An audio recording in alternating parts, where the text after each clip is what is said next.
Bonjour et bienvenue dans les Siams TV Days. Toute cette semaine, on vous propose de découvrir l'univers des métiers et des industries de la microtechnique en compagnie d'une quinzaine d'entreprises de l'arc jurassien. J'ai baigné dès le plus jeune âge dans le monde du décolletage, tout d'abord à travers les récits d'usines de mon grand-père, et puis en accompagnant ensuite parfois mon père à son atelier. Et c'est donc un univers qui m'est plus que familier et dans lequel je suis très heureux de vous emmener aujourd'hui, puisque le thème du jour qui va nous intéresser concerne justement les enjeux et défis techniques du décolletage. Le décolletage qui est d'ailleurs très représentatif de l'industrie de l'arc jurassien. Pour apporter des précisions sur ce thème, nous pourrons compter, comme à chaque fois bien sûr, sur la présence de notre expert fidèle au poste, Pierre-Yves Koller, directeur du Siams. Bonjour Pierre-Yves. Bonjour Régis. Et pour parler aujourd'hui avec des entreprises du décolletage, nous sommes vraiment au bout de la chaîne de production des microtechniques. Donc on arrive vraiment au résultat final de tout ce qu'on fait au Siams. Et je suis sûr que beaucoup de monde attendait cette session avec impatience. Pierre-Yves, avant qu'on aille plus loin, un mot sur le Siams. Rappelez-nous ce que c'est en quelques mots. Alors le Siams, c'est un salon, le salon de l'ensemble de la chaîne de production des microtechniques, qui prend place à Moutier tous les 2 ans. Et nous avons environ 20% de sous-traitance au Siams, donc le décolletage est assez bien représenté à Moutier. En ce qui concerne la thématique du jour qui donc s'intéresse au décolletage, est-ce qu'on peut faire une définition en quelques mots du décolletage pour ceux qui ne savent pas encore ce que c'est? Alors définition du décolletage, ce sera assez compliqué. Le décolletage est en fait une opération de tournage sur une pièce qui, à partir de barres, où nous enlevons de la matière en déplaçant les outils. Voilà, je pense que ces messieurs seront plus à même de nous expliquer ça en détail. On leur posera la question d'ailleurs, tout à fait. Pour débattre de ces différents points sur le plateau, nous avons le grand plaisir d'accueillir 3 entreprises de décolletage, représentées par 3 invités. Pierre-Yves, je vous laisse faire les présentations. Volontiers. Alors nous accueillons aujourd'hui M. Cédric Chèvre, qui est directeur général de Decovi à Vic. M. Michel Di Bernardo, directeur général et associé de Codec à Dombresson. Et M. Emmanuel Raffner, directeur général de Loner à Boudry. Bonjour. Bonjour messieurs. Bonjour. Je vous propose déjà dans un premier, avant de partir dans un premier tour de table, de parler de mots-clés. Un mot-clé qui, selon vous, définirait ou résumerait ces défis et enjeux du décolletage. Cédric Chèvre. J'ai donc choisi durabilité parce que finalement tout ce qu'on parle ici et tout ce qu'on entreprend, c'est pour que finalement dans quelques années on soit encore là, qu'on soit encore présent et puis que tout ce qui est mis en place soit réfléchi sur l'avenir en fait. Michel Di Bernardo. Alors en ce qui me concerne et ce qui concerne aussi l'entreprise Codex et Adax à Beauvais, sont essentiellement le mot agilité. Parce que nous avons un outil de travail qui est très flexible et qui permet de s'adapter aux exigences du marché. Et enfin, Emmanuel Raffner. Moi, j'ai choisi audace parce que c'est une de nos 5 valeurs. Puis le décolletage, c'est un vieux métier, mais qui finalement a toujours su se renouveler et qui nécessite quand même, pour aller d'un point à un autre, un peu l'audace du changement, tout en respectant les traditions et les petits microns qu'on va chercher avec le décolletage. Pierre-Yves, en tant qu'expert sur ce plateau et directeur du Siams, est-ce que vous avez, vous aussi, un mot-clé en ce qui concerne le décolletage? Alors pour moi, je dirais passion, parce que le décolletage est un monde de passionnés. On va le voir cet après-midi et j'espère vraiment que nous allons apprendre beaucoup de choses très intéressantes. Durabilité, agilité, audace, passion, ces mots-clés, vous allez sans doute encore les entendre prononcer plusieurs fois dans nos discussions. Mais avant toute chose, je vous propose déjà qu'on fasse connaissance avec nos invités et leurs entreprises à travers un premier reportage. Chez qui va-t-on pour commencer, Pierre-Yves? Alors nous commençons cette visite de la planète décolletage chez Codec. L'entreprise Codec qui a son siège principal à Dombresson, dans le Val-de-Rue, et c'est là que nous sommes allés les rencontrer. L'histoire de Codec SA a débuté en 1966. Et à partir de 3 machines, la famille Jeanneret a développé l'entreprise. En 1985, j'ai eu la chance de rejoindre l'équipe. En 1986, mon associé Jean-Daniel est aussi entré dans l'entreprise. Et à ce moment-là, nous avons pris de plus en plus de responsabilités. Et là, nous avons eu aussi la possibilité de développer des marchés, développer des produits qui répondent en fait à tout type d'industrie dans le décolletage. Notre force, c'est vraiment du décolletage de petites dimensions qui vont aussi avec leur poids et d'avoir la possibilité de livrer dans le monde entier. Les valeurs de Codec SA sont basées essentiellement sur l'humain et à côté, bien sûr, sur le développement, l'innovation et la performance technique. Les domaines d'application dans lesquels nous travaillons sont tout type d'industrie, sauf l'horlogerie. C'est étonnant parce qu'effectivement, nous vivons dans une région horlogère. Nous avons la chance de bénéficier de toutes les infrastructures qui sont liées à cette industrie. Vous retrouverez des pièces codec dans tous les ménages en Suisse, par exemple de la serrure de sécurité, ou encore l'électronique, qui représente une grande partie du marché. Donc on parle de l'aéronautique, on parle du ferroviaire, on parle des connecteurs industriels et encore des toutes petites pièces qui vont dans les appareils auditifs. La pérennité d'une entreprise est une question très importante, surtout pour une entreprise familiale. Ce sont des questions que l'on partage volontiers avec mon associé. Mais ce qui compte avant tout, c'est d'assurer que l'équipe derrière nous, les jeunes qui sont là, puissent continuer à faire fonctionner de manière durable l'entreprise et que l'outil reste optimal et concurrentiel.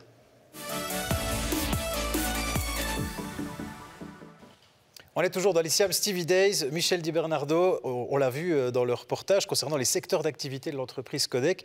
Vous ne travaillez pas pour l'horlogerie, ce qui est quand même assez particulier vu la situation de l'entreprise qui se trouve à Dombresson, au cœur donc, du canton de Neuchâtel. Pourquoi ce choix? Alors ce choix est plutôt historique, je dirais, est lié intrinsèquement à la topologie de machine.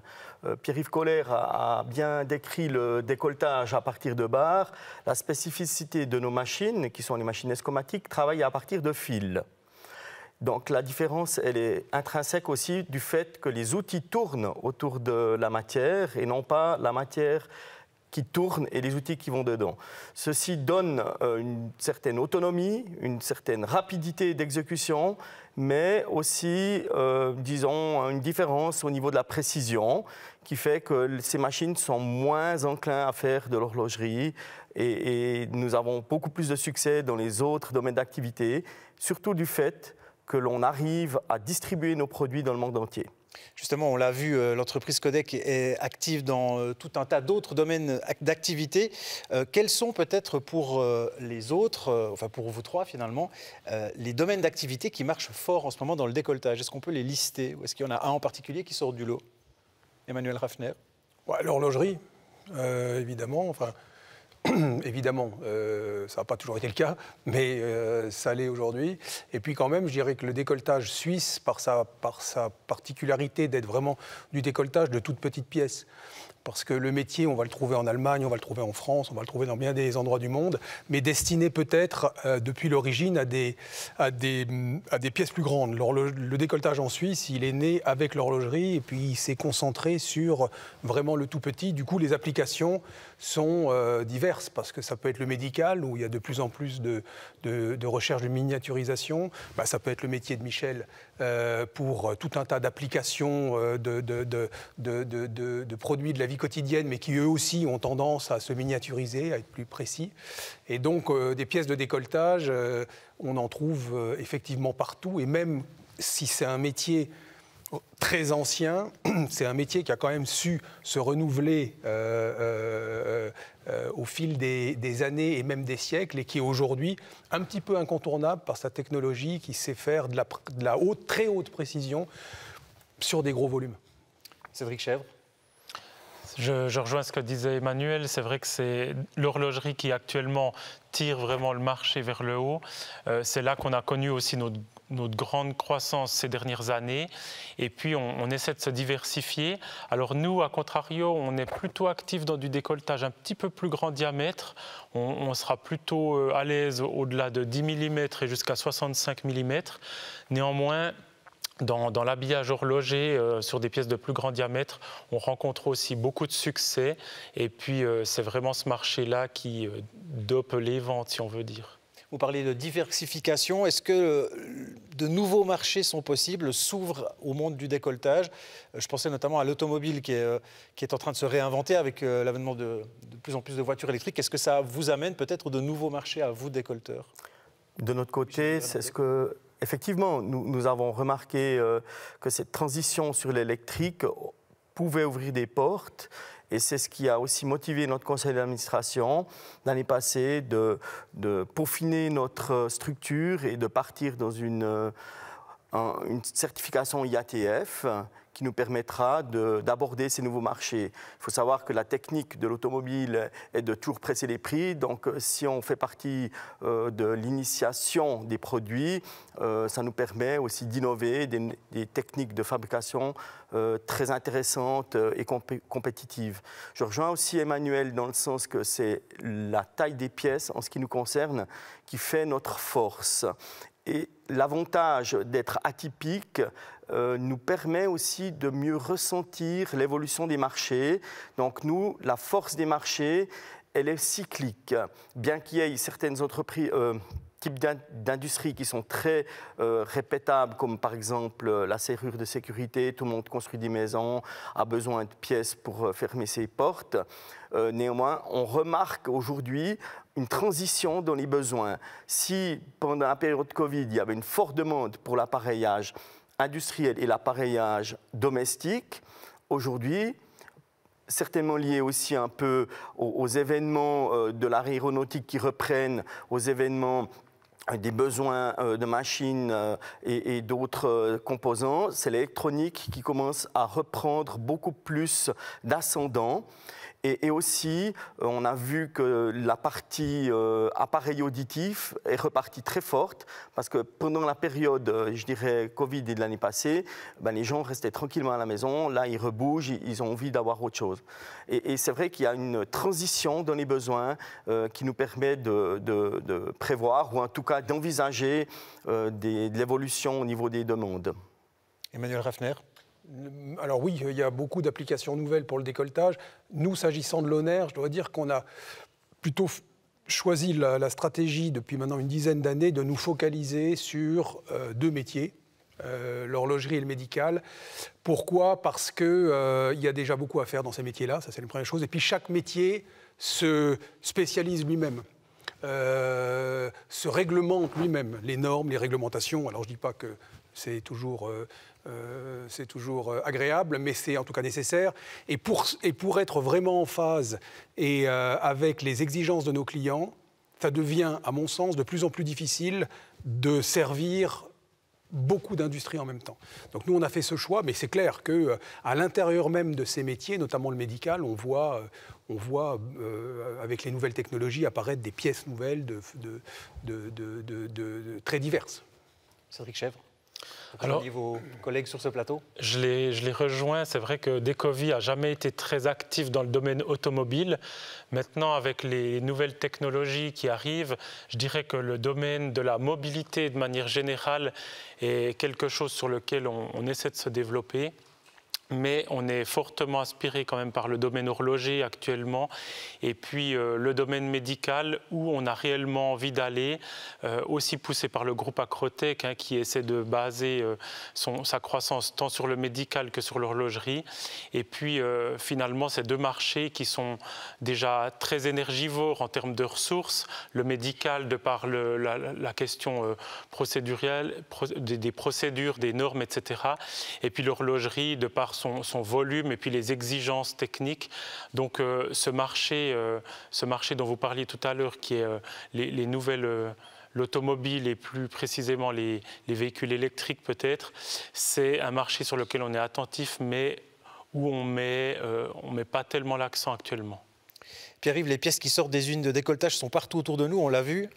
C'est un acteur essentiel et un secteur essentiel et incontournable de l'industrie aujourd'hui. Absolument. On a coutume de dire que le décolletage fait tourner le monde, et c'est vrai. Sans décolletage, pas d'horlogerie, pas de voiture, pas de TV, pas de téléphone, pas de robot ménager, pas de serrure, pas de Siam Stevie Days. Donc on ne s'en rend pas nécessairement compte, mais effectivement le décolletage est partout. Et vraiment, sans lui, on serait presque encore à vivre dans des grottes ou dans des cabanes. Je vous propose d'enchaîner avec un deuxième reportage consacré à notre deuxième entreprise invitée sur ce plateau, Pierre-Yves. Oui, nous continuons à Vic, chez Decovy. Decovy qui a fêté l'année dernière ses 75 ans d'existence.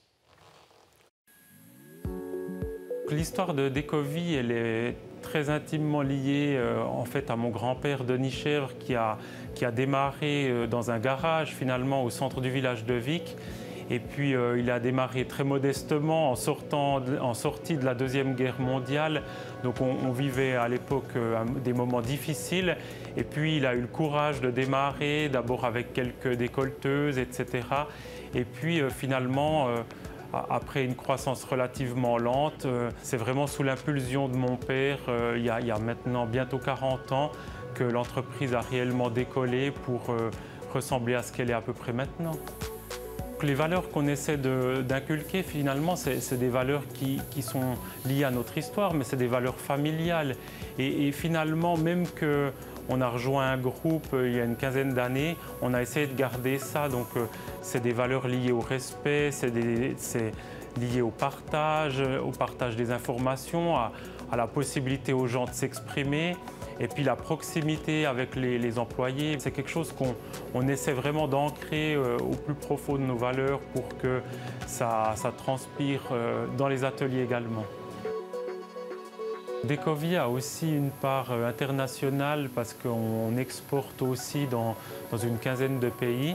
Par contre, il est vrai qu'on a une grande part liée à l'horlogerie et puis là, on est actif sur le marché national essentiellement.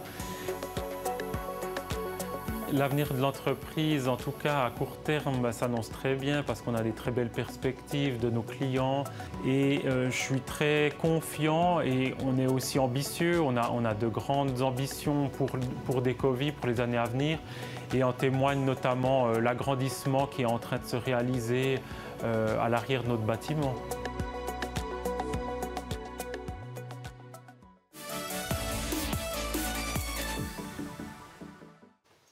Cédric Chèvre, on l'a vu dans le reportage, l'entreprise Decovy est une entreprise familiale, mais qui fait aussi partie du groupe Acrotech. Quels sont les avantages pour une entreprise familiale comme la vôtre de faire partie aujourd'hui d'un groupe ? Je dirais qu'il y en a plusieurs.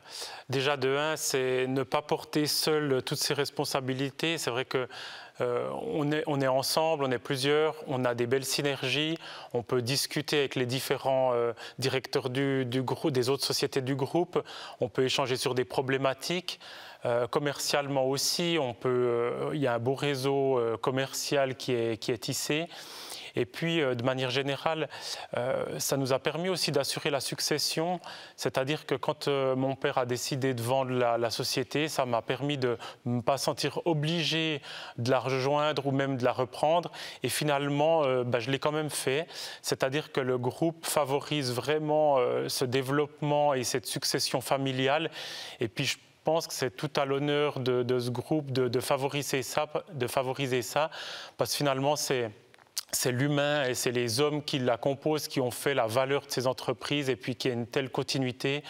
Je trouve ça particulièrement intéressant et vraiment bienveillant.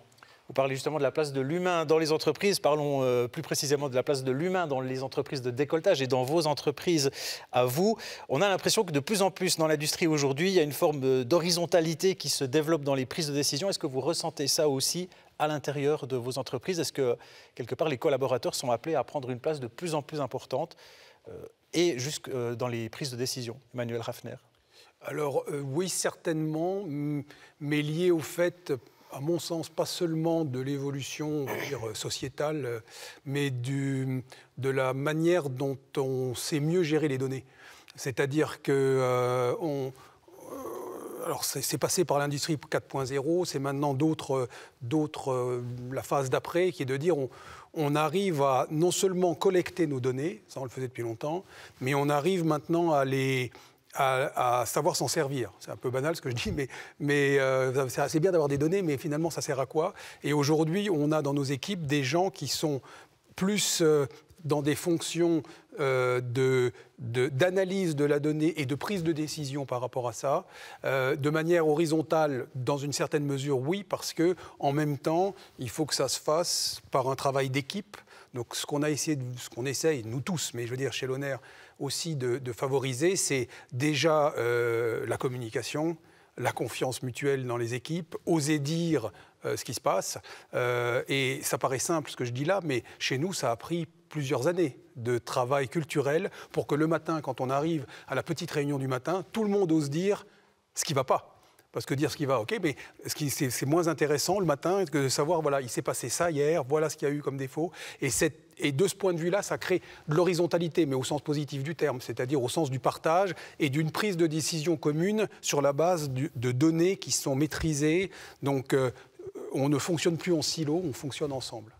Je vous propose qu'on aille tout de suite et sans plus attendre auprès de notre troisième entreprise pour un troisième reportage, troisième entreprise invitée sur ce plateau. Pierre-Yves. Nous nous déplaçons à 400 mètres des studios chez Loner à Boudry. Une entreprise enracinée depuis plus d'un siècle dans l'arc jurassien. Regardez. L'entreprise Loner a été créée en 1905 par la famille Loner, donc tout le nom. C'est resté une entreprise familiale jusqu'à aujourd'hui. Elle n'est plus dans la famille Loner aujourd'hui puisque c'est la famille Raffner qui l'a rachetée en 2009. Mais ça reste une entreprise familiale. Les forces de notre entreprise, je dirais, c'est l'alliance d'une expertise technique, historique très forte et également une organisation assez pointue qui nous permet de répondre à des exigences élevées, notamment dans le médical. Donc aujourd'hui, on combine ces deux aspects-là, l'aspect technique et l'aspect organisationnel. Les avantages d'une entreprise familiale, je dirais que c'est d'abord d'avoir une vision à long terme du développement de l'entreprise. Et puis, je pense aussi qu'on peut être plus réactif dans certaines décisions stratégiques qu'on doit prendre. On n'a pas de compte à rendre à des investisseurs ou à des actionnaires. Les produits qui sont fabriqués aujourd'hui chez Loner se décomposent en deux grandes familles. D'une part, des produits pour l'industrie horlogère. On fabrique des pièces surtout pour les mouvements des montres, c'est-à-dire dans le cœur des montres. Et d'autre part, des pièces pour l'industrie médicale, de chirurgie, que ce soit ophtalmique, de chirurgie orthopédique, cardiaque, enfin c'est des applications très variées. Loner a effectivement une dimension internationale. La grande partie de notre chiffre d'affaires se fait aujourd'hui aux États-Unis pour le département médical. Je pense que ce que les clients viennent chercher en Suisse, c'est vraiment cette histoire, cette technicité, cette précision qui se retrouve aujourd'hui difficilement dans d'autres pays. L'avenir de l'entreprise aujourd'hui, je dirais que c'est accompagner nos clients dans leur développement, suivre leur croissance et leurs exigences pour toujours être au plus près de leurs attentes.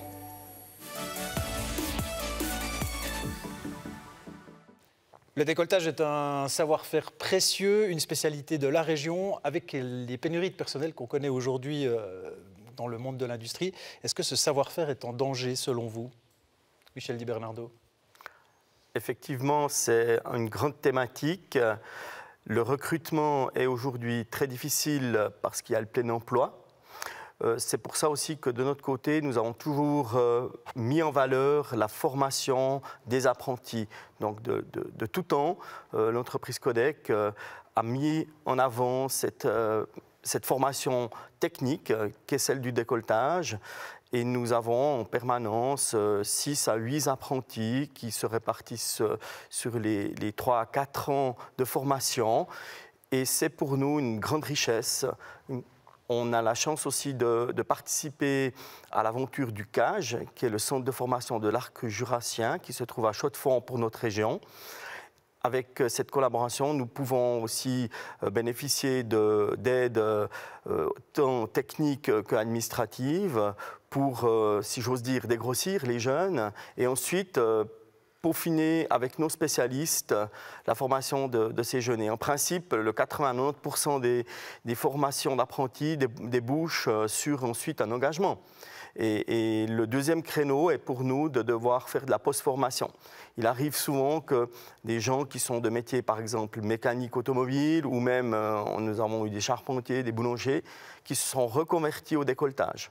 Notre spécificité de machine, qui est la machine ESCO, permet aussi d'avoir cette formation qui n'est pas simple, mais qui est plus accessible.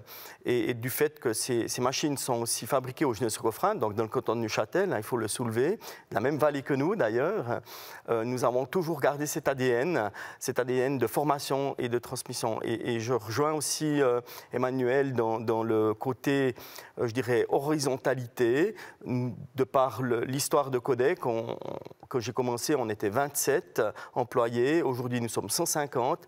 Donc cette culture de l'horizontalité favorise aussi la communication et surtout la transmission du savoir, qui est pour nous l'élément essentiel dans la partie, je dirais, main-d'œuvre, qualification de la main-d'œuvre. On aura encore l'occasion d'en reparler dans la deuxième partie de cette émission, mais le temps file et il faut déjà qu'on conclue. Un mot peut-être, Pierre-Yves, avant la fin de cette émission. Le monde du décolletage n'est pas épargné, évidemment, par ces pénuries de personnel qualifié dans les métiers techniques. Non, absolument pas. Et effectivement, beaucoup d'actions sont entreprises dans tous les cantons pour pousser les jeunes, pour inciter les jeunes ou informer les jeunes à ce que sont ces métiers techniques. Et je pense que c'est aussi un message qu'on doit faire passer, c'est que vraiment ce sont des métiers d'avenir, ce sont des métiers passionnants. Et là, je pense qu'on va aussi y revenir dans la deuxième partie. Absolument. Merci beaucoup, messieurs. Je vous propose qu'on ferme ici cette première partie d'émission. Si vous souhaitez poursuivre ces discussions avec nous, eh bien, sachez que les Siams TV Days ne s'arrêtent pas là. Je vous invite à nous rejoindre d'ici quelques minutes sur le site internet canalalpha.ch/Siams, où nous aurons l'occasion de poursuivre ces débats autour des enjeux et des défis du décolletage dans l'industrie d'aujourd'hui et de demain. Bonsoir.